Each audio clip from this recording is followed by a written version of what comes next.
everyone, I am G. Shivprakash here. Today in this video I will cover Public International Law 2025 question paper January-February 2025 100 marks pattern.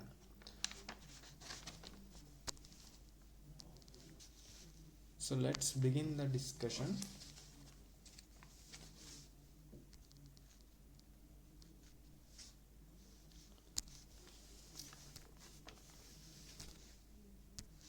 So I will discuss short notes and problem based questions. Both I will explain both the languages in English and in Kannada.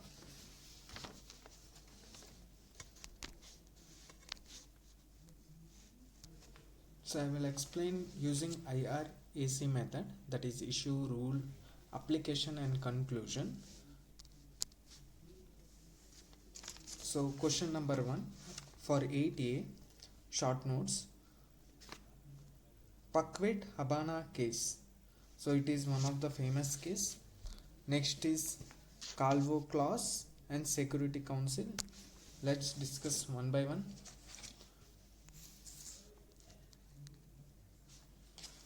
So issue, it's our coastal fishing vessel exempt from marine capture. So here the case is about customary international law. What is customary international law? This case is discussed about customary international law is a unwritten binding rules which should be consistent general practice of states followed out of a sense of legal obligation, that is opinio juris. Opinio juris means opinion of law, that is necessity. So ಈ ಕೇಸಲ್ಲಿ ನಮಗೆ customary international ಲಾ ಅನ್ನೋದು ಒಂದು concept, ತುಂಬ important concept.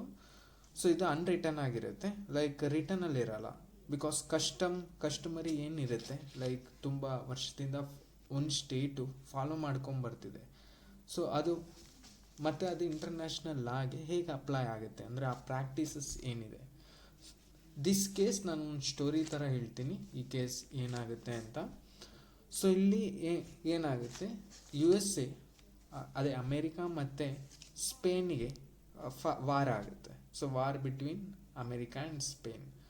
So ಆ ವಾರ ಆದಾಗ ಈ ಸ್ಮಾಲ್ ವೆಷಲ್ ಏನಿರುತ್ತೆ, ಆ ಸ್ಮಾಲ್ ವೆಷಲ್ ಫಾರ್ ಶಿಪ್ಪಿಂಗ್ ಪರ್ಪಸ್ಗೋಸ್ಕರ ಅಲ್ಲಿ ಅವರು ಕೂಬಾ ಅನ್ನೋ ಪ್ಲೇಸಲ್ಲಿ they will go for fishing. ಅವಾಗ ಈ ಅಮೇರಿಕನ್ ಗೌರ್ಮೆಂಟ್ ಏನು ಮಾಡ್ತಾರೆ, ನೇವಿ ಸೀಸ್ ಮಾಡಿಬಿಡ್ತಾರೆ ಆ ಶಿಪ್ನ, ಸ್ಮಾಲ್ ಶಿಪ್ಸ್ನ. 2 ಶಿಪ್ಸು, ಒಂದು ಲೋಲಾ ಅನ್ನೋದು, ಇನ್ನೊಂದು ಬಂದು ಪಕ್ವೇಟ್ ಹಬಾನ. ಸೊ ಇಲ್ಲಿ ಸೀಸ್ ಮಾಡಿದಾಗ ಏನಾಗುತ್ತೆ, the case went to court, American ಕೋರ್ಟ್ಗೆ ಹೋಗುತ್ತೆ. ಸೊ ಅಲ್ಲಿ ಏನು ಹೇಳ್ತಾರೆ ಅಂದರೆ whether seizing is valid or not ಅನ್ನೋದು. ಇಲ್ಲಿ ಅಮೇರಿಕನ್ ಕೋರ್ಟ್ ಡಿಸಿಷನ್ ಏನು ಬರುತ್ತೆ, this seizer is invalid and it should return to the fisher ಕಂಪನೀಸ್ಗೆ ಆ ಶಿಪ್ಸ್ ಏನಿದೆ ಸ್ಮಾಲ್ದು ಆ ರಿಟರ್ನ್ ಮಾಡಬೇಕು ಅಂತ, ಸೀಸ್ ಮಾಡೋಂಗಿಲ್ಲ ಅಂತ. So that's the case. The reason they not seized because it is not a war purpose, ಅವ್ರು ಅನ್ಆರ್ಮ್ಡ್ ಆಗಿರುತ್ತೆ. So there is no equipments of like harming others. So livelihood purpose. So are coastal fishing vessel exempt from maritime capture as a matter of customary international law during war time. So war time ಅಲ್ಲಿ whether it is exempted coastal vessels ಏನಿದೆ. So ಇಲ್ಲಿ rule ಏನು ಹೇಳುತ್ತೆ, settled custom among civilised nation maritime into binding public international law which must be ascertain and administered by domestic courts absence of conflicting legislation. So ಇಲ್ಲೇನಾಗುತ್ತೆ, domestic ಕೋರ್ಟ್ಸ್ಗೆ ಹೋಗುತ್ತೆ and ಅಲ್ಲಿ conflict resolution ಆಗುತ್ತೆ. ಇಲ್ಲಿ treaties, royal degrees, military orders. So ಇಲ್ಲಿ USA navy ಏನು ಮಾಡ್ತು, seize ಮಾಡ್ತು. ಸೊ ಯೂನಿಫಾರ್ಮ್ ಗ್ಲೋಬಲ್ ಕಸ್ಟಮ್ ಎಕ್ಸಂಪ್ಷನಲ್ಲಿ ಬರುತ್ತೆ. ಸೊ ಸ್ಮಾಲ್ ಫಿಶಿಂಗ್ ವೆಸಲ್ಸ್ ಏನಿದೆ it R exempted. So conclusion, the seizure were unlawful, establishing the uniform global custom operates directly as binding domestic law. So ಈ Caesar ಏನಿದೆ ಇದು unlawful ಆಗುತ್ತೆ. So USA government ಏನು ಹೇಳುತ್ತೆ, return the ಏನು seize ಮಾಡಿದ್ದಾರೆ ಆ ವೆಸಲ್ನ ರಿಟರ್ನ್ ಮಾಡೋಕ್ಕೆ ಹೇಳುತ್ತೆ. So this is about short note 1 8A. Next 8B, that is Calvo clause. So ಇವರು ನೇಮ್ ಏನು ಫುಲ್ ನೇಮ್ ಅಂದರೆ ಕಾರ್ಲೋಸ್ ಕ್ಯಾಲ್ವೋ ಕ್ಲಾಸ್ ಅಂತ ಬರುತ್ತೆ. So first I will read out and explain you. So ಇಲ್ಲೇನಾಗುತ್ತೆ issue, what the issue, can a private foreign investor legally waive their home states inherent right to exercise diplomatic protection in cases of gross international wrongs. Next, rule under the Calvo clause, contractual waiver are binding for ordinary commercial dispute, but private citizen cannot legally waive a sovereign right belong to their home state. So ಇಲ್ಲಿ North American drinking company case 1926. So ಈ ಕೇಸಲ್ಲಿ ಏನಾಗುತ್ತೆ, so ಇಲ್ಲಿ ನಿಮಗೇನು class ಅಂತ ಬರುತ್ತೆ, ಕ್ಯಾಲ್ವೋ class ಅಂದರೆ ಒಂದು ಅಗ್ರಿಮೆಂಟ್ ಮಾಡ್ಕೊತಾರೆ. ಸೊ ಈ ಕೇಸ್ ಮೂಲಕ ನಾನು ಎಕ್ಸ್ಪ್ಲೇನ್ ಮಾಡ್ತೀನಿ. ಸೊ ಇಲ್ಲಿ ಅಮೇರಿಕನ್ ಡ್ರಿಂಕಿಂಗ್ ಕಂಪನಿ ಏನಿದೆ, it go with agreement 1926 Mexico government ಜೊತೆ ಅಗ್ರಿಮೆಂಟ್ ಮಾಡ್ಕೊಳ್ಳುತ್ತೆ. ಸೊ ಮೆಕ್ಸಿಕೋ ಗೌರ್ಮೆಂಟ್ ಏನು ಮಾಡುತ್ತೆ, ಈ ಕ್ಲಾಸ್ ಆ್ಯಡ್ ಮಾಡುತ್ತೆ. ಸೊ ಕಾಲ್ವೋ ಕ್ಲಾಸ್ ಅಂದರೆ ಏನು ಹೇಳ್ತಾರೆ ಅಂದರೆ, ಮೆಕ್ಸಿಕೋ ಗೌರ್ಮೆಂಟು ನಮಗೆ ಔಟ್ಸೈಡ್ ಇಂಟರ್ಫರೆನ್ಸ್ ಬೇಡ, ಅಂದರೆ ಏನಾದರೂ ಡಿಸ್ಪ್ಯೂಟ್ ಆದರೆ, ಲೈಕ್ ಕಾಂಟ್ರಾಕ್ಟ್ ನಾನು ಮಾಡ್ಕೊತಿದ್ದೀನಿ, ಆ ಕಾಂಟ್ರಾಕ್ಟ್ ಫಾಲೋ ಆಗಿಲ್ಲ, ಬ್ರೀಚ್ ಆಯಿತು. ಸೊ ಏನಾದ್ರು ಡಿಸ್ಪ್ಯೂಟ್ ಆದರೆ ಔಟ್ಸೈಡ್ ಕಂಟ್ರಿ ಅಥವಾ ಬೇರೆ ಕಡೆಯಿಂದ ಜಡ್ಜ್ಮೆಂಟ್ ಬರೋದು ಬೇಡ, ಅಥವಾ ಅವ್ರು ಸಾಲ್ವ್ ಮಾಡೋದು ಬೇಡ, ನಾವೇ ಇಲ್ಲಿ ಲೋಕಲ್ ಕೋರ್ಟಲ್ಲಿ ಏನು ಮೆಕ್ಸಿಕನ್ ಗೌರ್ಮೆಂಟ್ ಏನಿದೆ ಮೆಕ್ಸಿಕನ್ ಕೋರ್ಟಲ್ಲೇ ರಿಸಾಲ್ವ್ ಮಾಡ್ಕೊಳ್ಳೋಣ ಅಂತ ಒಂದು ಕ್ಲಾಸ್. ಸೊ ಅದಕ್ಕೆ ಏನು ಮಾಡ್ತಾರೆ, ನಾರ್ತ್ ಅಮೇರಿಕನ್ ಡ್ರಿಂಕಿಂಗ್ ಕಂಪನಿ ಒಪ್ಕೊಂತಾರೆ, ಸರಿ ಓಕೆ ಅಂತ. ದೆನ್ ಲೇಟರ್ ಏನಾಗುತ್ತೆ, ಇವ್ರು ಬ್ರೀಚ್ ಮಾಡಿದ್ರು, ಮೆಕ್ಸಿಕೋ ಗೌರ್ಮೆಂಟ್ ಬ್ರೀಚ್ ಮಾಡಿದ್ರು ಅಂತ ನಾರ್ತ್ ಅಮೇರಿಕನು ಇಲ್ಲಿ ಮೆಕ್ಸಿಕೋಲಿ ಕೇಸ್ ಹಾಕಬೇಕಾಗಿರೋದು ಇಲ್ಲಿ, ಬಟ್ ಮೆಕ್ಸಿಕೋಲ್ಲಿ ಹಾಕಲ್ಲ. They will file the case in ಅಮೇರಿಕಲ್ಲಿ ಕೇಸ್ ಹಾಕ್ತಾರೆ. ಸೊ ಅಮೇರಿಕನ್ ಗೌರ್ಮೆಂಟ್ ಇಲ್ಲಿ ಇಂಟರ್ಫೇರ್ ಮಾಡುತ್ತೆ and Mexico government is wrong ಅಂತ ಹೇಳಿದ್ದು. Then it goes to international court. So international court decision ಏನು ಬರುತ್ತೆ ಅಂದರೆ, ಮೆಕ್ಸಿಕೋ ಗೌರ್ಮೆಂಟ್ ಶುಡ್ ಬಿ ಅಲ್ಲಿ ಕೇಸ್ ನಡಿಬೇಕಾಗಿದ್ದು, ಇನಿಷಿಯೇಟ್ ಆಗಬೇಕಾಗಿದ್ದು. ಬಿಕಾಸ್ ಇವಾಗ ಬೈ ಚಾನ್ಸ್ ಮೆಕ್ಸಿಕೋ ಗೌರ್ಮೆಂಟಲ್ಲಿ ಕೇಸ್ ಹಾಕಿಬಿಟ್ಟು ಅಮೇರಿಕನ್ ಗೌರ್ಮೆಂಟ್ಗೆ ಬಯಾಸ್ ಡಿಸಿಷನ್ ಬಂದರೆ, ಅಥವಾ ಏನಾದರೂ ಫೇವರಿಸಮ್ ಆದರೆ ಮೆಕ್ಸಿಕೋ ಗೌರ್ಮೆಂಟಿಂದ, ಅಥವಾ ಅನ್ಜಸ್ಟಿಸ್ ಡಿಸಿಷನ್ ಏನಾದ್ರು ಕೊಟ್ಟರೆ, then they can go for international court of appeal, ಅಥವಾ then they go for other authority. But ಅವರು ಇನಿಷಿಯಲಿನೇ ಅಲ್ಲಿ ಹೋಗಲಿಲ್ಲ, ಮೆಕ್ಸಿಕೋ ಗೌರ್ಮೆಂಟ್ ಹತ್ರ ಹೋಗಲಿಲ್ಲ, ಫೈಲೇ ಮಾಡಿಲ್ಲ ಕೇಸು. ಸೊ ಏನು ಹೇಳುತ್ತೆ ಇಂಟರ್ನ್ಯಾಷನಲ್, ಇದು ಬಾಂಡ್ ಆಗಿದೆ. This is Carlos Calvo clause. ಈ ಕ್ಲಾಸ್ ಏನಿದೆ ಫಸ್ಟೇ ಅಮೇರಿಕನ್ ಒಪ್ಕೊಂಡಿದ್ದಾರೆ. ಸೊ ಈ ಕ್ಲಾಸ್ನ ಫಾಲೋ ಮಾಡಬೇಕು. ಸೊ ಶಾರ್ಟಾಗಿ ಹೇಳಬೇಕು ಅಂದರೆ, ನಾವು ಅಗ್ರಿಮೆಂಟ್ ಮಾಡಿಕೊಂಡಾಗ, ನಾನು ಮತ್ತು ಬೇರೆ ಕಂಪನಿ ಜೊತೆ ನಾನು ಏನಾರು ಅಗ್ರಿಮೆಂಟ್ ಮಾಡಿಕೊಂಡ್ರೆ, ಏನೇ ಡಿಸ್ಪ್ಯೂಟ್ ಆದರೂ ಒಂದು ನಾನು ಹೇಳಿರ್ತೀನಿ ಇಲ್ಲೇ ಸಾಲ್ವ್ ಮಾಡೋಣ ಅಂತ, ಅಥವಾ ಅವರೊಂದು ಪರ್ಟಿಕ್ಯುಲರ್ ಲೊಕೇಶನ್ ಹೇಳಿರ್ತಾರೆ ಅಲ್ಲೇ ಸಾಲ್ವ್ ಮಾಡೋಣ ಅಂತ. ಸೊ ಇಬ್ಬರಲ್ಲಿ ಒಬ್ಬರು ಅದನ್ನು ಒಪ್ಕೊಂಡ್ಬಿಟ್ರೆ, ಸೊ ಅಲ್ಲಿ ಇನಿಷಿಯೇಟ್ ಮಾಡಬೇಕು. ಇಲ್ಲಾಂದರೆ ಏನಾಗುತ್ತೆ, it is a breach of ಒಂದು ಕಾಂಟ್ರಾಕ್ಟು ಆಗುತ್ತೆ, ಯಾಕಂದರೆ ಇನಿಷಿಯೇಟ್ ಮಾಡಿಲ್ಲ ಅಂತ. ಇನ್ನೊಂದು ಬ್ರೀಚ್ ಆಫ್ ಇಂಟರ್ನ್ಯಾಷನಲ್ ಲಾ ಕೂಡ ಆಗುತ್ತೆ. So application, so let's go for application. ನಾನು ಹೇಳಿದ್ನಲ್ಲ ಲೋಕಲ್ ಕೋರ್ಟಿಂದ ಇನಿಷಿಯೇಟ್ ಆಗಬೇಕು ಅಂತ, ಮತ್ತು private commercial boundary, so sovereign boundary, ಏನಾದ್ರು ಗ್ರಾಸ್ ಡಿನೈಲ್ ಜಸ್ಟಿಸ್ ಆದರೆ next further step. So conclusion ಏನು, no. So private citizen cannot waive their home states right to diplomatic intervention when an independent international wrong occurs. So this is the about 8B, that is Calvo clause. So ಆ ಕ್ಲಾಸ್ನ ನಾವು follow ಮಾಡಬೇಕು. Next 8C, security council. It is one of the interesting topic. Security council ಇಲ್ಲೇನಾಗುತ್ತೆ, United Nation security council ಅಂತ one important ಇದಿದೆ. So ಇಲ್ಲಿ United Nation security council ಏನು authority ಇದೆ, ಇದು ಕಂಪೋಸಿಷನ್ ಆರ್ಟಿಕಲ್ 23 ಮತ್ತು 24 ಇದರಲ್ಲೆಲ್ಲ ಬರುತ್ತೆ. ಆರ್ಟಿಕಲ್ 23 ಏನು, ಅದು ನಿಮಗೆ ಮೆಂಬರ್ಸ್ ಬಗ್ಗೆ ಎಕ್ಸ್ಪ್ಲೇನ್ ಮಾಡುತ್ತೆ. I will go with article 24 and 25. Later I will come to article 23. So article 24 UN charter, United Nation charter maintenance of international peace and security. So ಈ security council ತದ್ದಿದ್ದ ಉದ್ದೇಶನೇ purpose is to maintain peace and security, ಶಾಂತತೆಯನ್ನು ಕಾಪಾಡೋದು ಅಂತಾರಾಷ್ಟ್ರೀಯ ಮಟ್ಟದಲ್ಲಿ, ಮತ್ತು ಅದು security ಸುರಕ್ಷತೆಯಾಗಿ ಮುಂದೆ ಎಲ್ಲ ಸೇಫ್ಟಿ ಆಗಿರೋ ಥರ ನೋಡ್ಕೊಳ್ಳೋದು.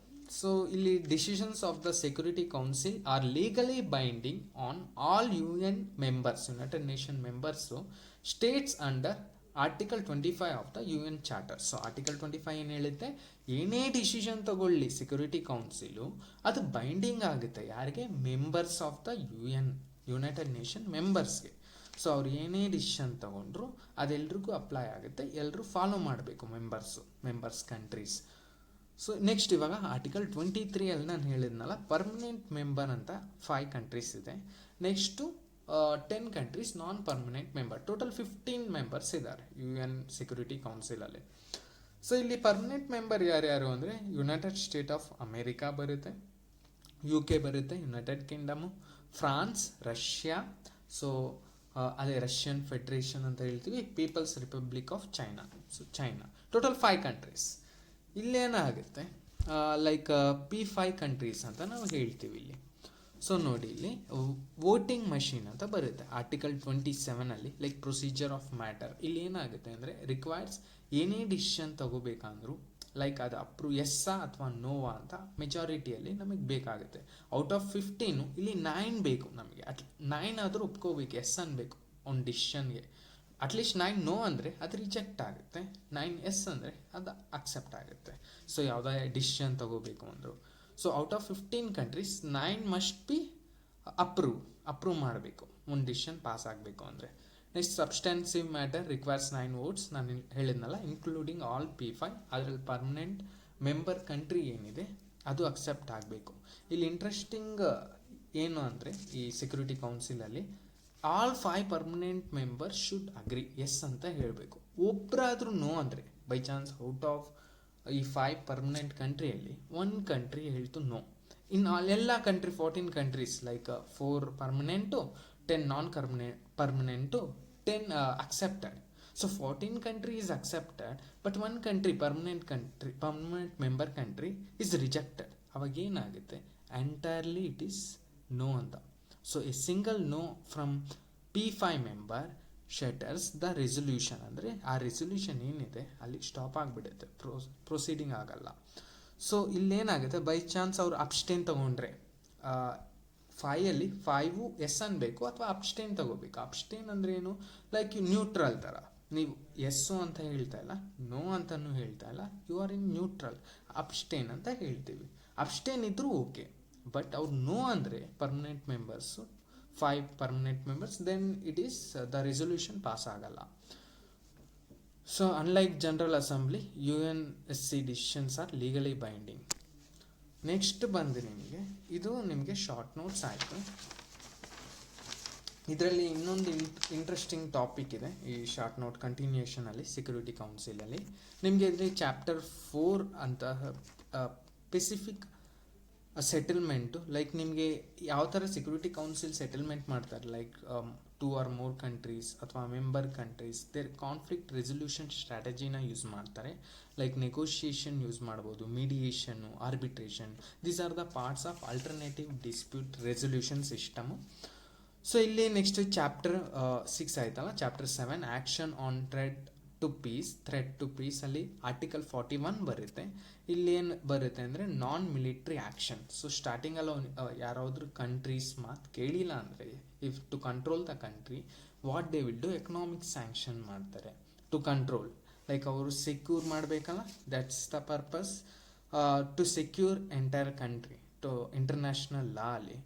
ಸೊ ನಾನ್ ಮಿಲಿಟ್ರಿ ಆ್ಯಕ್ಷನಲ್ಲಿ ಎಕನಾಮಿಕ್ ಸ್ಯಾಂಕ್ಷನ್, ಟ್ರೇಡ್, ಅವ್ರ ಜೊತೆ ಟ್ರೇಡ್ ಮಾಡದೇ ಇರೋದು, ಕಮ್ಯುನಿಕೇಷನ್ ಸ್ಟಾಪ್ ಮಾಡೋದು, ಸೊ ಇದೆಲ್ಲ. ಆ್ಯಂಡ್ ಮಿಲಿಟ್ರಿ ಎನ್ಫೋರ್ಸ್ಮೆಂಟ್ ತೊಗೊತಾರೆ, ಆರ್ಟಿಕಲ್ 42 ಹೇಳುತ್ತೆ. Ultimate sanctions, deployment of air, sea or land forces, that is army, navy, air force use ಮಾಡ್ಬೋದು. ಪೀಸ್ ಕೀಪಿಂಗ್ ಟು ಪ್ರೊಟೆಕ್ಟ್, ಯಾಕೆ ಅಂದರೆ why they are using to peace keeping or coalitions to physically restore peace. So these are UNSC remains the ultimate authority, legitimate global economic and military intervention when legal framework fracture. ಅಂದರೆ ಯಾರ legal ಪಾಲಿಸೀಸ್ನ ಅಥವಾ ಟ್ರೆಡ್ನ ಯಾವ್ದಾದ್ರು countries ಏನಾದರೂ ಮಾಡಿದರೆ so security ಕೌನ್ಸಿಲ್ದು protect ಮಾಡೋದು ಒಂದು responsibility ಆಗಿರುತ್ತೆ. Next problem based questions. So ನಾನು ಪ್ರಾಬ್ಲಮ್ ಬೇಸ್ಡ್ ಓದ್ತೀನಿ, letter I will explain. So state M sent its troops to protect 3 citizens of state A. So state M ಏನು ಮಾಡುತ್ತೆ, 3 ಜನನ ಸ್ಟೇಟ್ ಎ 3 ಜನ ಸಿಟಿಜನ್ಸ್ನ protect ಮಾಡೋಕ್ಕೆ ಟ್ರೂಪ್ಸ್ನ ಕಳಿಸ್ತಾರೆ, ಆರ್ಮೀಸ್ನ, from mob in its territory. So instead of protecting them, ಅವ್ರು state ಅವ್ರು ಏನು ಟ್ರೂಪ್ಸ್ ಅವ್ರು ಇರ್ತಾರೆ ಪ್ರೊಟೆಕ್ಟ್ ಮಾಡೋ ಬದಲು the troops opened fire on the citizen of A and killed them. So ಅವ್ರನ್ನ ಪ್ರೊಟೆಕ್ಟ್ ಮಾಡೋ ರೆಸ್ಪಾನ್ಸಿಬಿಲಿಟಿಯಿಂದ ಕಳಿಸಿದ್ರು ಸ್ಟೇಟ್ ಎಮ್, ಬಟ್ ಪ್ರೊಟೆಕ್ಟ್ ಮಾಡೋ ಬದಲು ಅವ್ರು ಸಾಯಿಸ್ಬಿಟ್ಟು ಸ್ಟೇಟ್ ಎ ಅವ್ರನ್ನ ಸಿಟಿಜನ್ಸ್ನ. So state M liable for the wrong of the troops decide. So ಇವಾಗ state M liable ಆಗುತ್ತಾ ಲಯಬಲ್ ಆಗಲ್ವಾ? ಸೊ ನೋಡಿ, ನೆಕ್ಸ್ಟ್ ಇಲ್ಲಿ ನಾವು IRAC ಮೆಥಡಲ್ಲಿ ಹೋಗೋಣ. I will explain. ಇದರಲ್ಲಿ ಏನಾಗುತ್ತೆ, issue state M intentionally liable for the military troops who instead of protecting foreign citizen of A open fire and killed them. This is the problem. So ಇಲ್ಲಿ rule ಏನು ಹೇಳುತ್ತೆ, conduct by A state organ acting on an official capacity strictly imputed to the state even if the act exceed authority or contravene instructions. So ಇಲ್ಲಿ ಇನ್ಸ್ಟ್ರಕ್ಷನ್ಸ್ನ ಅವ್ರು contravene, ಅವ್ರ purpose ಏನು, state M to protect, but ಇಲ್ಲಿ contravene ಆಯಿತು, like opposite ಆಯಿತು. Instead of protecting they all state M troops only killed the state A. So ಇಲ್ಲಿ ಏನಾಯಿತು, ಇಂಟರ್ನ್ಯಾಷನಲ್ ಲಾ ಕಮಿಷನ್ ಇದರಲ್ಲಿ. So I will explain. ಇದರಲ್ಲಿ ನಿಮಗೆ ILC ಅಂತ ಇದೆಯಲ್ಲ, ಇಂಟರ್ನ್ಯಾಷನಲ್ ಲಾ ಕಮಿಷನ್. ಸೊ ಅದರಲ್ಲಿ ಆರ್ಟಿಕಲ್ 4, ಆರ್ಟಿಕಲ್ 7. ಸೊ ಇದರಲ್ಲಿ ಏನಾಗುತ್ತೆ, ಆರ್ಟಿಕಲ್ 4ಅಲ್ಲಿ ಸ್ಟೇಟ್ ರೆಸ್ಪಾನ್ಸಿಬಿಲಿಟಿ ಅಂತ ಬರುತ್ತೆ. ಆರ್ಟಿಕಲ್ 4 ಸ್ಟೇಟ್ ಈಸ್ ರೆಸ್ಪಾನ್ಸಿಬಲ್ ಅಲ್ವಾ. ಇವಾಗ ಟ್ರೂಪ್ಸ್ ರಾಂಗ್ ಮಾಡಿದ್ರು ಸ್ಟೇಟ್ ಈಸ್ ನಾಟ್ ರಾಂಗ್ ಅಂತ ಹೇಳೋಕ್ಕಾಗಲ್ಲ, ಬಿಕಾಸ್ ವೈಕೇರಿಯಸ್ ಲಯಬಿಲಿಟಿ ನಾನು ಪ್ರೀವಿಯಸ್ಲಿ ನಿಮ್ಗೆ ಹೇಳಿದ್ದೀನಿ. Vicarious liability, the act of the agent is the act of the principal. ಇವಾಗ ಟ್ರೂಪ್ಸ್ ಏನೇ ಮಾಡಿದ್ರು, ಮೇ ಬಿ ಅದು ಪಾಸಿಟಿವ್ ಇರಲಿ ಅಥವಾ ನೆಗೆಟಿವ್ ಇರಲಿ, ಏನೇ ಮಾಡಿದ್ರು ಆ ಕಂಟ್ರಿ ರೆಸ್ಪಾನ್ಸಿಬಲ್ ಆಗುತ್ತೆ, ಅದೇ States responsibility. So because that troops belongs to state M and that troops killed the state A citizens, then it is state's responsibility. So ಇಲ್ಲಿ ಆರ್ಟಿಕಲ್ 7 ಬರುತ್ತೆ, ಇದು ಅಲ್ಟ್ರಾ ವೈರಸ್ ಬಗ್ಗೆ ಮಾತಾಡುತ್ತೆ. ಸೊ ಅಲ್ಟ್ರಾ ವೈರಸ್ ಅಂದರೆ ಏನು, like ನನಗೆ ಕೊಟ್ಟಿದ್ದ ಪವರ್ಗಿಂತ ನಾನು ಜಾಸ್ತಿ ಎಕ್ಸಿಸ್ ಯೂಸ್ ಮಾಡಿದರೆ that is ultra virus. So protect ಮಾಡೋಕ್ಕೆ ಹೇಳಿದ್ರು, ಸೊ ಅದು ಅವಶ್ಯಕತೆ ಇರಲಿಲ್ಲ, like open fire. So they open fired ಅಂದರೆ ಅವ್ರ ಪವರ್ ಕೊಟ್ಟಿದ್ದನ್ನ ಮಿಸ್ಯೂಸ್ ಮಾಡಿಕೊಂಡ್ರು ಅಥವಾ ಜಾಸ್ತಿ ಅನ್ನೆಸೆಸರಿಯಾಗಿ ಯೂಸ್ ಮಾಡ್ಕೊಳ್ಳೋದು ಆ ಪವರ್ನ. ಬಟ್ ಆ ಸಂದರ್ಭದಲ್ಲಿ ಆ ಅವಶ್ಯಕತೆ ಇರ್ತಾ ಇರಲಿಲ್ಲ. ಸೊ ಅದನ್ನು ನಾವು ಅಲ್ಟ್ರಾ ವೈರಸ್ ಅಂತೀವಿ. So troops killed the citizens of state A. So ಇಲ್ಲಿ ಫ್ರೆಂಚ್ ವರ್ಸಸ್ ಮೆಕ್ಸಿಕೋ 1929 ಒಂದು ಕೇಸ್ ಬರುತ್ತೆ. ಸೊ ಇಲ್ಲಿ ಈ ಕೇಸಲ್ಲಿ ಏನು ಹೇಳ್ತಾರೆ ಅಂದರೆ, so French versus Mexico 1929, state is responsible for the wrongful act of its officially committed. So officials ಏನಾದರೂ ಕಮಿಟ್ ಮಾಡಿದರೆ ಏನೇ wrongful act, state is also, so state need to take the responsibility. So next ಇದರಲ್ಲಿ application ಓದೋಣ. State M and authority, official deployment and weapons. So military troops ಇಲ್ಲಿ protect ಮಾಡೋಕ್ಕೆ ಕಳಿಸಿದ್ರು. Clock authority imputes liability, wrongful killing ಆಯಿತು. So in conclusion ಏನು, yes state M is strictly liable under international law for the wrongful killing and is obligated to make full reparation to state A. So reparation like ಅವರಿಗೆ compensation ಕೊಡೋದು, like ಡ್ಯಾಮೇಜಸ್ಗೆ ಇದು ಮಾಡೋದು, next time ಈ ಥರ ಆಗದೆ ನೋಡ್ಕೊಳ್ಳೋದು. This is the state's responsibility. So So this is a question 9a. Next is 9b. So I will read out the question. State X got A extradited from state Y. So ಅಲ್ಲಿಂದ ತಗೊಂಡ್ಬರ್ತಾರೆ extradited on the grounds that he had filed to Y after murdering a fellow servant in a ship belongs to X. In X, A is tried not for murder but for causing grievous hurt to a fellow servant. Is state X justified? Decide. So ಈ problem based first time ಓದಿದಾಗ little bit confusing ಅನಿಸುತ್ತೆ, but ಇಲ್ಲಿ ಏನು ಈ problem based ಹೇಳ್ತಾ ಇದೆ ಅಂದರೆ D ಅಲ್ಲಿ ನೋಡಿ, ಸ್ಟೇಟ್ ಎಕ್ಸ್ ಏನಿದೆ, ಇವಾಗ ಎಕ್ಸಾಂಪಲ್ ಹೇಳ್ತೀನಿ. ಸ್ಟೇಟ್ ಎ ಒಬ್ಬ ಏನವನು ಮರ್ಡರ್ ಮಾಡಿರ್ತಾನೆ ಒಂದು ಶಿಪ್ದು. ಇಲ್ಲಿ ಎಕ್ಸ್ ಅಂತ ಒಂದು ಕಂಟ್ರಿ ಇದೆ, ವೈ ಅಂತ ಒಂದು ಕಂಟ್ರಿ ಇದೆ. ಸೊ ಎಕ್ಸ್ ಕಂಟ್ರಿ ಶಿಪ್ಪಲ್ಲಿ ಒಬ್ಬ ಸಿಟಿಜನು, ಎ ಅನ್ನೋ ಸಿಟಿಜನು ಮರ್ಡರ್ ಮಾಡ್ತಾನೆ. ಆಮೇಲೆ ಅವನು ಸಿಗಾಕೋಬಾರ್ದು ಅಂತ ಆ ಮಿಸ್ಟರ್ ಎ ಏನು ಮಾಡ್ತಾರೆ, ವೈ ಕಂಟ್ರಿಗೆ ಹೋಗಿ ತಪ್ಪಿಸ್ಕೊಂಬಳಕ್ಕೆ ವೈ ಕಂಟ್ರಿಗೆ ಹೋಗ್ಬಿಡ್ತಾರೆ. ಸೊ ಎಕ್ಸ್ ಕಂಟ್ರಿ ಏನು ಮಾಡುತ್ತೆ, ನನಗೆ ವಾಪಸ್ ಕೊಡಿ, ಮರ್ಡರ್ ಮಾಡಿದ್ದಾರೆ, ಸೊ ನಾನು ಅದಕ್ಕೆ ಪನಿಷ್ ಮಾಡಬೇಕು ಅಂತ ಕೇಳ್ಕೊತಾರೆ ವೈ ಕಂಟ್ರಿ ಹತ್ರ. ಎಕ್ಸ್ಟ್ರಾಡಿಟೆಡ್ ಅಂದರೆ ವಾಪಸ್ ಅವ್ರನ್ನ ತಗೊಳ್ಳೋದು, ಮಿಸ್ಟರ್ ಎನ. ಸೊ ಇವ್ರ ಕಂಟ್ರೋಲಿಗೆ ತಗೊಳ್ಳೋದು. So mister y y state y ಏನು ಮಾಡುತ್ತೆ, ಮಿಸ್ಟರ್ ಎನ ವಾಪಸ್ ಕೊಡೋಕೆ ಒಪ್ಕೊಂಡ್ಬಿಡ್ತಾರೆ ಸ್ಟೇಟ್ ಎಕ್ಸ್ಗೆ. ಯಾಕೆಂದರೆ ಮರ್ಡರ್ ಮಾಡಿದ್ದಾರೆ, ಅದಕ್ಕೆ ಪನಿಷ್ ಮಾಡಲಿ ಅಂತ. ಸೊ ಇವಾಗ ಆ ಮರ್ಡರ್ ಪನಿಷ್ ಕೊಡೋ ಬದಲು ಈ state X punishing for grievous hurt. So ಇವನ ಉದ್ದೇಶ ಏನಿತ್ತು, ಮಿಸ್ಟರ್ ಎದು ಗ್ರೀವಿಯಸ್ ಹರ್ಟ್ ಮಾಡೋದು, ಮರ್ಡರ್ ಇರಲಿಲ್ಲ. ಸೊ ಗ್ರೀವಿಯಸ್ ಹರ್ಟಿಗೆ ನಾವು ಪನಿಷ್ ಮಾಡೋಣ ಅಂತ ಸ್ಟೇಟ್ ಎಕ್ಸ್ ಕೊಟ್ಟರೆ, ಲೈಕ್ ಗ್ರೀವಿಯಸ್ ಹರ್ಟ್ ಅಲ್ಲಿ ಹೇಳಿದ್ದೇನು ಮರ್ಡರ್ಗೆ ಪನಿಷ್ ಮಾಡ್ತೀವಿ ಅಂತ ಸ್ಟೇಟ್ ವೈಗೆ, ಬಟ್ ಇಲ್ಲಿ ಪನಿಷ್ ಕೊಡ್ತಾ ಇರೋದೇನು ಗ್ರೀವಿಯಸ್ ಹರ್ಟ್ಗೆ. ಇದು ಜಸ್ಟಿಫೈಯಬಲ? ಡಿಸೈಡ್, ಇದು ಕ್ವಶನ್. ಸೊ ನೋಡೋಣ. ಇಲ್ಲಿ ಇಶ್ಯೂ ಏನು, state X legally justified in prosecuting A for grievous hurt when explicitly extradited by Y solely for murder. So murder ಅಂತ ಹೇಳಿಬಿಟ್ಟು ಗ್ರೀವಿಯಸ್ ಹರ್ಟ್ ಅಂತ ಪನಿಷ್ ಮಾಡ್ತಿದ್ದಾರೆ. ಸೊ ಇಲ್ಲೇನಾಗುತ್ತೆ, rule the principle of speciality dictates that an extradited person can only be tried for the specific offense for which extradition was officially granted by the asylum state. So ಇಲ್ಲಿ United state versus ರಾಶ್ಚರ್ 1886 ಇದು important case ಆಗುತ್ತೆ. ಈ ಕೇಸಲ್ಲಿ ಏನು ಹೇಳ್ತಾರೆ, court ಏನು ಹೇಳುತ್ತೆ ಅಂದರೆ, court held that trying an extradited individual for a crime other than the one specified in the extradition request violates treaty obligation and international law. ಅಂದರೆ ಇವಾಗ ಮಿಸ್ಟರ್ ಎಕ್ಸು ಮರ್ಡರ್ಗೆ ಪನಿಷ್ ಮಾಡ್ತೀನಿ ಅಂತ ಹೇಳಿಬಿಟ್ಟು, ಯಾವುದು ಸ್ಟೇಟ್ ಎಕ್ಸು ಕಂಟ್ರಿ ವೈ ಹತ್ರ ಮರ್ಡರ್ಗೆ punish ಮಾಡ್ತೀನಿ, mister ಏನ ಕೊಡಿ ಅಂತ ಹೇಳಿಬಿಟ್ಟು ಗ್ರೀವಿಯಸ್ ಹರ್ಟಿಗೆ ಪನಿಷ್ ಮಾಡ್ತಿದೆ. ಸೊ ಇದೇನು ಮಾಡುತ್ತೆ, ವೈಲೇಟ್ ಮಾಡುತ್ತೆ ಯಾವುದು, ಟ್ರೀಟಿ ಆಬ್ಲಿಗೇಷನ್ಸ್ನ.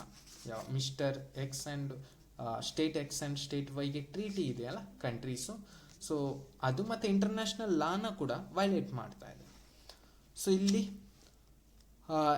ಈ ಕೇಸ್ಲ ಹೇಳುತ್ತೆ. Next application, state Y extradition grant murder ಅಂತ ಹೇಳಿಬಿಟ್ಟು ಇಲ್ಲಿ state X shifted charge to grievous hurt. So ಇದೇನಾಯಿತು, ಬ್ರೀಚ್ ಆಫ್ ಟ್ರೀಟಿ ಆಯಿತು, ಬ್ರೀಚ್ ಆಫ್ ಇಂಟರ್ನ್ಯಾಷನಲ್ ಲಾ ಆಯಿತು.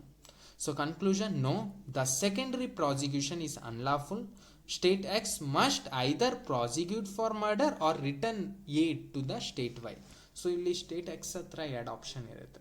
ಒಂದು, ಅವರು ಮರ್ಡರ್ಗೆ ಪನಿಷ್ ಮಾಡಬೇಕು, ಗ್ರೀವಿಯಸ್ ಹರ್ಟಿಗೆ ಮಾಡಬಾರ್ದು, ಅಥವಾ ಬೇರೆ ಯಾವುದೇ ಅಫೆನ್ಸ್ಗೆ ಮಾಡಬಾರ್ದು, ಮರ್ಡರ್ಗೆ ಮಾತ್ರ ಮಾಡಬೇಕು ಫಸ್ಟ್. ಇನ್ನೊಂದು, ಅದಕ್ಕೆ ಮಾಡಲ್ಲ ಅಂದರೆ ವಾಪಸ್ ಕಳಿಸ್ಬೇಕು ಯಾರ ಹತ್ರ, ಸ್ಟೇಟ್ ವೈ ಹತ್ರ.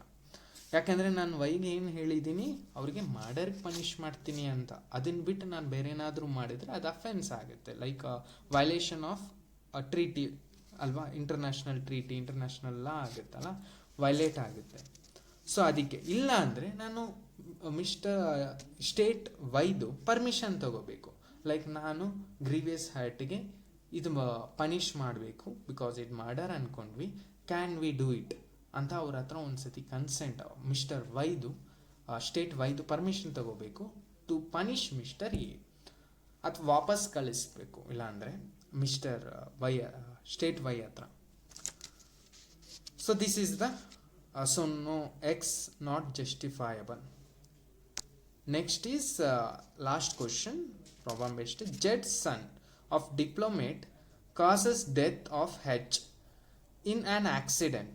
He pleads immunity against the liability. Decide. So ಇಲ್ಲೇನಾಗುತ್ತೆ, ಜೆಡ್ನ ಮಗ ಏನಿರ್ತಾನೆ ಡಿಪ್ಲೊಮೇಟ್, ಅವ್ರ Z is diplomat. So unexpectedly accidentally ಹೆಚ್ನ ಆಕ್ಸಿಡೆಂಟ್ಲಿ ಡೆತ್ ಆಗುತ್ತೆ because of Z sun.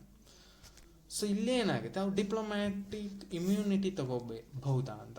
Like diplomats have a certain immunities, like ಅವ್ರನ್ನ ಅರೆಸ್ಟ್ ಮಾಡೋಕ್ಕಾಗಲ್ಲ ಕ್ರಿಮಿನಲ್ ಚಾರ್ಜಸಲ್ಲಿ. ಸೊ ಅವ್ರ ಫ್ಯಾಮ್ಲಿಗೂ ಇಮ್ಯುನಿಟೀಸ್ ಸಿಗುತ್ತೆ. Let's see, can Z non-national son of foreign diplomat living in their household successfully plead diplomatic immunity after causing fatal automobile accident? So ಇಲ್ಲಿ ಒಂದು accident ಆಗುತ್ತೆ, which ever the accident happen.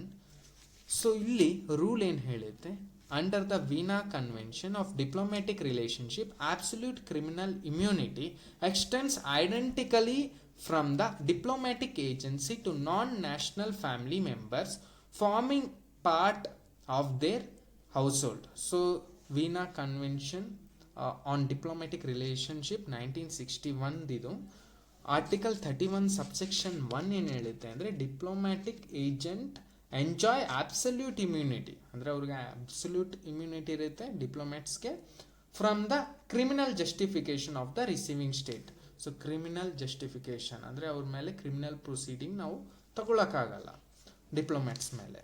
So next ಏನು ಹೇಳಿದೆ, 37 section 37 subsection 1 of VCDR, that is Vienna convention on diplomatic relation 1961, extension to family members. ಇದೇನಿದೆ protection, even it extend to family members also. So diplomats ಜೊತೆ ಯಾರ್ಯಾರು ಬರ್ತಾರೆ, like workers, cooks, many people will come, they also get protection, that is extension. So ಇಲ್ಲಿ next application, jurisdiction blocked, ಅಂದರೆ unless article 32 ನಾವು ಡಿಪ್ಲೊಮೆಟ್ಸ್ನ punish ಮಾಡಬೇಕು ಅಂದರೆ, like Z ಸನ್ನ ಮಾಡಬೇಕು ಅಂದರೆ, ಸೊ ವೇವರ್ಸ್ ಆಫ್ ಇಮ್ಯುನಿಟಿ, ಆ ಕಂಟ್ರಿದು ಏನಿದೆ ಆ ಡಿಪ್ಲೊಮೆಟ್ ಪ್ರೊಟೆಕ್ಷನ್ನ ವಾಪಸ್ ತಗೊಳ್ಳಿ, ನಾವು ಇವ್ರ ಮೇಲೆ ಕ್ರಿಮಿನಲ್ ಆ್ಯಕ್ಷನ್ ತಗೋಬೇಕು ಅಂತ ಪರ್ಮಿಷನ್ ಬೇಕು, ಆ ಪರ್ಟಿಕ್ಯುಲರ್ ಕಂಟ್ರಿದು ಕನ್ಸೆಂಟ್ ಬೇಕು, ವೇವರ್ ಆಫ್ ಇಮ್ಯುನಿಟಿ, ಆ ಇಮ್ಯುನಿಟಿನ ತಗೊಳ್ಳಿ, so that we can take a criminal action. So ಇಲ್ಲಿ ಆರ್ಟಿಕಲ್ 32 ಅಲ್ಲಿದೆ waiver of immunity. By chance ಆ country particular country not took this immunity, then we can unable to do anything. So waiver of immunity to make Z son liable. So ಇಲ್ಲಿ local police ಏನೂ ಮಾಡೋಕ್ಕಾಗಲ್ಲ because of immunity of diplomats. So ಇಲ್ಲಿ ಇನ್ನೊಂದು ಏನು ಬರುತ್ತೆ, yes Z holds absolute, conclusion, Z holds absolute diplomatic immunity against criminal prosecution unless formally waived, ಅಂದರೆ ಆ country ಆ ಇಮ್ಯುನಿಟಿ ತಗೊಳ್ಳೋದು ವಾಪಸ್, ಓಕೆ ಇಮ್ಯುನಿಟಿ ಇಲ್ಲ ನೀವು ಆ್ಯಕ್ಷನ್ ತಗೊಳ್ಳಿ ಅಂತ ಪರ್ಮಿಷನ್ ಕೊಡೋದು, ಆರ್ ಡಿಕ್ಲೇರ್ಡ್ ಪರ್ಸೋನಾ ನಾನ್ ಗ್ರಾಟಾ. ಸೊ ಇಲ್ಲಿ ಪರ್ಸೋನಾ ನಾನ್ ಗ್ರಾಟಾ ಅಂದರೆ ಅನ್ವೆಲ್ಕಮಿಂಗ್, ಅಂದರೆ ಅವ್ರನ್ನ ಇವಾಗಲೇ ಇಮಿಡಿಯೇಟ್ಲಿ ಇಲ್ಲಿಂದ ಬೇರೆ ಕಂಟ್ರಿಗೆ, ಅವ್ರ ಓನ್ ಕಂಟ್ರಿಗೆ ವಾಪಸ್ ಕಳಿಸೋದು, ಅಥವಾ ಅವ್ರನ್ನ ನೆಕ್ಸ್ಟ್ ಮೀಟಿಂಗಲ್ಲಿ ವೆಲ್ಕಮ್ ಮಾಡದೇ ಇರೋದು, ಇಗ್ನೋರ್ ಮಾಡೋದು, ಪರ್ಸೋನಾ ನಾನ್ ಗ್ರಾಟಾ ಅಂತ ಹೇಳ್ತೀವಿ. ಸೊ ದೀಸ್ ಆರ್, ನಾನಿದು ಒಂದು ಚಾರ್ಟು ಲೈಕ್ ಕಸ್ಟಮರಿ ಲಾ ನಾ ಸ್ಟೇಟ್ಸ್ ಬಗ್ಗೆ ಡಿಸ್ಕಸ್ ಮಾಡಿದೆ, ಆಲ್ ಚಾರ್ಟ್ಸ್ ಇಂಟು ಒಂದು ಸಮ್ಮರಿ ಥರ, ಲೈಕ್ ಡಿಪ್ಲೊಮ್ಯಾಟಿಕ್ ಪ್ರೊಟೆಕ್ಷನ್ ಸಾವರಿನ್ ಬಗ್ಗೆ ವರ್ಸಸ್ ಪ್ರೈವೇಟು, ಸ್ಟೇಟ್ ರೆಸ್ಪಾನ್ಸಿಬಿಲಿಟಿ ಮತ್ತು ಎಕ್ಸ್ಟ್ರಾಡಿಕ್ಷನ್, ಲೈಕ್ ಅಲ್ಲಿಂದ ರಿಕ್ವೆಸ್ಟಿಂಗ್ ಸ್ಟೇಟ್ ಏನಿದೆ ಅದು ಏನು ಮಾಡಬೇಕು, ಅಲ್ಲಿ ಕಾಂಟ್ರಾಕ್ಚುವಲ್ ಅಗ್ರಿಮೆಂಟ್ ಬರುತ್ತಲ್ಲ ಸ್ಟೇಟ್ ಎಕ್ಸ್ ಮತ್ತು ಸ್ಟೇಟ್ ವೈ, ಅದ್ರ ಬಗ್ಗೆ ಡಿಪ್ಲೊಮ್ಯಾಟಿಕ್ ಇಮ್ಯುನಿಟಿ. ಸೊ ನಾನು individual dependence family members also it is extended. So ಇದು ನಿಮಗೆ ಬರುತ್ತೆ. Next So international law is not merely collecting of historical custom, it is an interconnected architecture to strict liability, jurisdiction boundary and absolute immunity. So this all covered under this paper. So thank you for watching. I will try to cover in the next video about insurance law, problem based question and short notes. If you like this video, please share with your friends so that it is helpful for them, so ಅವ್ರಿಗೆ help ಆಗುತ್ತೆ. and subscribe this channel. You will get notification soonly, immediately after I uploaded. Next comment ಮಾಡಿ ನಿಮ್ಗೆ ಏನು ಅನಿಸ್ತಿದೆ, whether it is helping you or not. Thank you so much.